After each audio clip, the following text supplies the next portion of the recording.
Most of काय होतंय sir, आता जेवढ्या इन्क्वायरी येत आहे ना, तर सगळ्यांचं हेच म्हणणं आहे की AI नाही आता, किंवा आता हे आलंय त्याच्यामुळे मग फ्युचरमध्ये ॲनिमेशन इंडस्ट्रीला काय स्कोप असेल, किंवा आत्ता आम्ही इथे जॉब करतो आम्हाला इथूनच काढून टाकलंय, तर मग आता तुम्ही अजून कुठे ML अकॅडमीत ऍडमिशन घेतलं होतं. अशा बऱ्याच गोष्टी मला म्हणजे रोज टॅकल करायला लागतात.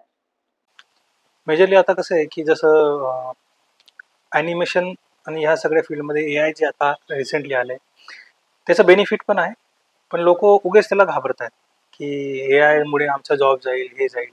त्यावेळेस आपण कसं की याच्या अगोदरही PC आले, हे आले, आपण कसे घाबरायचो की कम्प्युटर जर आले तर आपलं जॉब जाईल. तसंच आता हे पण आहे, AI पण आलाय. आपल्याला काय करायचं, फक्त त्यांना अपग्रेड करायचं. आता जे ऑलरेडी जॉबला आहेत ते देखील अपग्रेड करू शकतात, आणि जे नवीन ॲस्पिरंट येणार आहेत या फील्डमध्ये, ज्यांची इच्छा आहे की या फील्डमध्ये यावं, मग ते या फील्डच्या ह्या टूल्सला अपग्रेड करून त्यांच्या जॉबसाठी एक हेल्पफुल, एक व्हॅल्यू ॲडिशन मिळेल त्यांना त्याच्यामुळे. म्हणजे थोडक्यात आपण जे जनरेटिव्ह AI म्हणतो की जो आता आपल्या सॉफ्टवेअरला प्रत्येक सॉफ्टवेअर्समध्ये तो यूज करता येतोय. म्हणजे थोडक्यात जसं सॅमसंगने किंवा ॲपलने किंवा बाकीच्या मोबाईल इंडस्ट्रीवाल्यांनी जसं दिलंय की आता AI फंक्शन ऍड केलाय, तसं सेम गोष्टी आपल्याला ऍड करायच्या आहेत त्याच्यामध्ये, आणि देन यू आर सेक्युअर. म्हणजे आपण स्मार्टफोन आल्यावरती जसं होतं की आता फोन आले, मग ते कसं वापरायचं, आपल्याला बटनच्या फोनची सवय होती, मग ते खूप जास्त टेन्शन होतं. तर आता बघितलं तर सगळेजण एकदम म्हणजे हॅबिच्युअल आहे त्या गोष्टीसाठी. म्हणजे थोडक्यात ही थ्रेट नाहीये, पण अपग्रेडेशन मस्ट आहे, आणि आपण त्या गोष्टी आता इथे करतोय. ओके. म्हणजे आपल्या अकॅडमीमध्ये जे काय आहे ना, तर आपण अकॅडमीमध्ये त्या जनरेटिव्ह एआयला, एआयचा यूज कसा करायचा, त्याचा बेनिफिट्स कसे घ्यायचे, मेन म्हणजे इम्पॉर्टंटली त्यांना इम्पॅक्ट कसा होऊ न देता. तुमच्या जॉबवरती त्याचा इम्पॅक्ट होतच नाही जर तुम्ही ते अडॉप्ट केलं तर. जर अडॉप्ट नाही केलं तर मग डेफिनेटली जो थांबला तो थांबलाच. आणि इझी पण हे झाले की जसं आता बरेचसे आपल्याकडचे विद्यार्थी जे असतात ते कम्फर्टेबल नसतात प्रॉम्प्टिंगसाठी किंवा जे काही आपण टाईप करतो त्याच्यासाठी. पण ह्या फील्ड्समध्ये आता असं झालं की तुम्ही तुमच्या भाषेत टाईप करा, तो ट्रान्सलेट करेल, ट्रान्सलेट करून ती तुमचे जे काही रिक्वायरमेंट आहे ती त्याच्यात टाकल्यानंतर मग तो त्याच्या हिशोबाने आपल्याला जनरेटिव्ह AI कनेक्ट करून देऊ शकतो. आणि इतकं इझी झालेलं आहे की मी पण याला बऱ्याच वेळा ट्राय केलं. बरेच असे शब्द असतात ते आपल्याला समजत नाही त्यावेळेस, पण आपण जर ज्यावेळेस ते आपल्या भाषेत टाईप करतो आणि त्यानंतर त्याला ट्रान्सलेट करून त्याला देतो AI ला, तो आपल्याला त्याच्या हिशोबाने आपल्याला रिझल्ट देऊ शकतो. थोडक्यात मला तर असं वाटतं की उलट जे आता आपण असं डोक्याला हात लावून काम करायचो, तर ते काम थोडंसं इज झालं. म्हणजे आपण म्हणू शकतो की 20-30% काम सोपं झालं AI आल्यामुळे आपल्या या फील्डमध्ये. मूवीज बनवायचे असतील, ॲनिमेशन, VFX हा जो पार्ट आहे, ग्राफिक्स आणि मोशन ग्राफिक्सला तर अजून बऱ्यापैकी सोपं झालं. म्हणजे 50% पर्यंत ते जे आपण मेंटल एफर्ट्स जे द्यायचो किंवा क्रिएटिव्ह एफर्ट्स तर आपल्याला त्या प्रॉम्प्टमधून द्यावेच लागतात. बट ते मेंटल एफर्ट्स जे होते ते बऱ्यापैकी उलट कमी होतील. फक्त ते एवढं की आपण परत, माझा तोच विषय राहणार आहे की आपल्याला ते शिकणं गरजेचं आहे आणि आपल्याला ते द्यायचं आहे. जे मुलं आहे की जे इन्क्वायरी करताय, ज्यांना ग्राफिक लिहायचे, कारण इतक्या इन्क्वायरी येत आहे सर, दिवसाला मिनिमम 400-500 लीड्स येत आहे आपल्याकडे.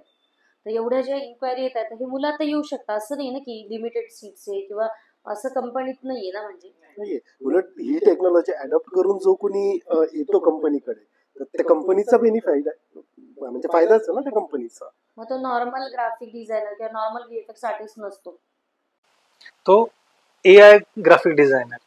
फक्त पुढे AI लागणार आहे. जसं प्रत्येकाचं डेजिग्नेशन मध्ये AI जर असेल तर त्याची व्हॅल्यू वाढेल.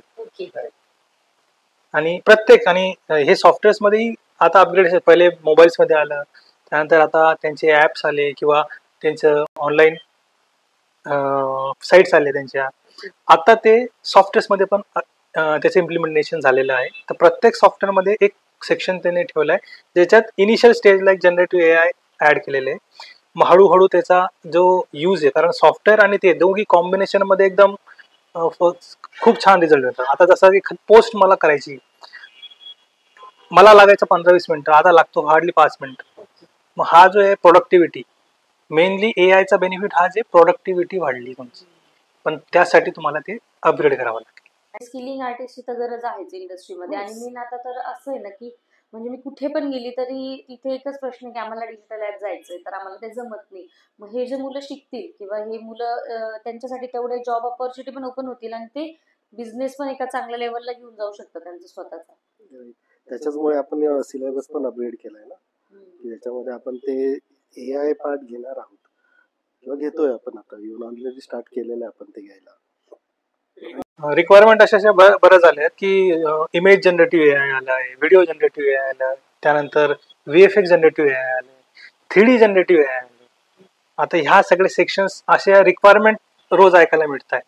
मग समजा आपण जर ते अपग्रेड केलेलं असेल तर मग ते आपल्याला सहज पहिले आपल्याला प्रेफरन्स दिला जाईल तिथे असं.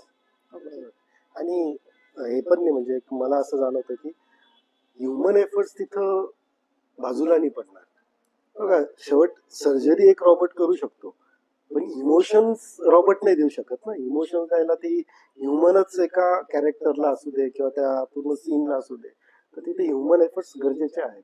तर जसं आपण म्हणतो की एक केस AI नाही काढू शकत क्रोमामधून किंवा ग्रीन स्क्रीन मधून, बरोबर. तिथे ह्युमन एफर्ट्स लागणार आहे, त्याला ते पॉइंट टू पॉइंट जाणं आहे आणि ते करणंच आहे. इफेक्ट्स तुम्ही जनरेट करता आहात AI यूज करून, तर तिथे तुमचा टाइम वाचतोय. म्हणजे की ते एक मेन ते तोच एक मोठा कन्सर्न होता की डेली तेच होतं की एक आज ती क्लिअरिटी आली मला, म्हणजे की ते बेटर आहे की आता इथून पुढे मुलांना पण तसं सांगू शकते आणि इंडस्ट्रीत उलट मुलं जास्त येऊ शकतात अजून. आणि ते कोणत्या पण एज्युकेशनचे मुलं चालतात आपल्याला, तिथे पण काही हे नाही. किंवा ते एखादा उलट लिनियर एज्युकेशन घेत असते, BA BCom किंवा कोणते पण इंजिनियर डॉक्टर मुलं, ते पण इकडे येऊ शकतात. म्हणजे मेनली आता कसं झालंय, जसं आता सरांनी सांगितलं, इम्पॉर्टंट असतं, इम्पॉर्टंट तो क्रिएट करून देऊ शकतो, पण काय इम्पॉर्टंट आहे ती ह्युमनच देऊ शकतो. हा इम्पॉर्टन्स असतो त्याच्यामध्ये. मग AI मध्ये तो आपल्याला फक्त हेल्प करण्यासाठी आहे, आपल्याला डॉमिनेट करण्यासाठी नाही. ओके. हा एक मेन रिझन. आणि आता तर इंडस्ट्रीला पण म्हणजे MNC मी कधी ऐकलं नव्हतं की 3D वगैरे लागतं. आता MNC प्रत्येक कंपनीला एक आर्टिस्ट लागतो. म्हणजे खूप मोठी उलट ह्या इंडस्ट्रीत मला वाटतं की अपॉर्च्युनिटी वाढली खूप जास्त स्टुडंट्ससाठी. Yes, actually food, cloth, shelter या 3 गरजा होत्या. त्याच्यानंतर डिझाईन, ॲनिमेशन, VFX हीच मोस्टली चौथी गरज बनत चालली आहे. बघा ना सगळीकडे येतं, तसंच AI राहणार आहे त्याला सपोर्टिंगली. सो ते उलट ग्रोथचाच पार्ट आहे मला तरी वाटतं असं. थँक्यू.